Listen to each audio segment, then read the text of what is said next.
भयंकर हादसा हुआ। असह्य वेदना मैं अनुभव कर रहा हूं और अनेक राज्यों के नागरिक इस यात्रा में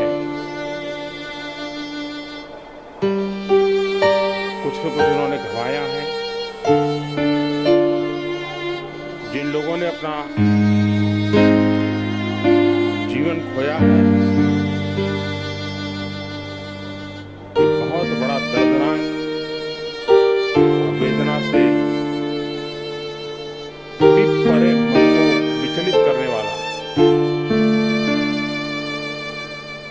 परिवारजनों को इंजरी हुई है, उनके लिए भी सरकार उनके उत्तम स्वास्थ्य के लिए कोई कोर कसर नहीं छोड़ेगी। जो परिजन हमने खोए हैं वो तो वापस नहीं ले पाएंगे,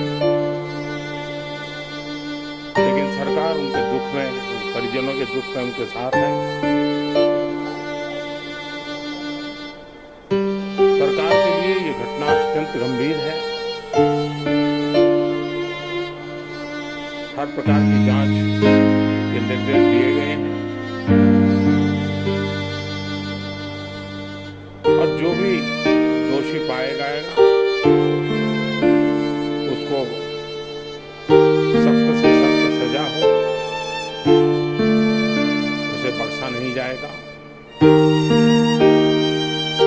मैं उड़ीसा सरकार का भी, यहाँ के प्रशासन के सभी अधिकारियों का, जिन्होंने जिस तरह से इस परिस्थिति में अपने पास जो भी संसाधन थे लोगों की मदद करने का प्रयास किया, यहाँ के नागरिकों का भी हृदय से अभिनंदन करता हूँ, क्योंकि उन्होंने इस संकट की घड़ी में चाहे ब्लड डोनेशन का काम हो, चाहे रेस्क्यू ऑपरेशन में मदद की बात हो, जो भी उनसे बन पड़ता था करने का प्रयास किया। खास करके इस क्षेत्र के युवकों ने रात भर मेहनत की। मैं इस क्षेत्र के नागरिकों का भी आदरपूर्वक नमन करता हूं कि उनके सहयोग के कारण ऑपरेशन को तेज गति से आगे बढ़ा पाए। रेलवे ने अपनी पूरी शक्ति, पूरी व्यवस्थाएं रेस्क्यू ऑपरेशन में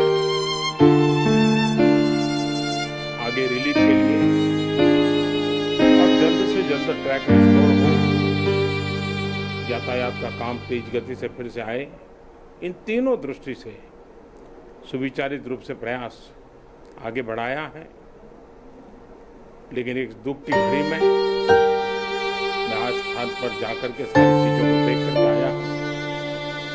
अस्पताल में भी जो घायल नागरिक थे उनसे मैंने बात की है। मेरे पास शब्द नहीं है इस वेदना को प्रकट करने के लिए,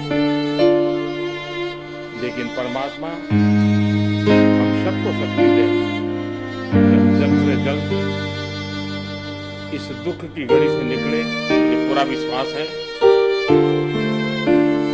कि हम इन घटनाओं से भी बहुत कुछ सीखेंगे और अपनी व्यवस्थाओं को भी और जितना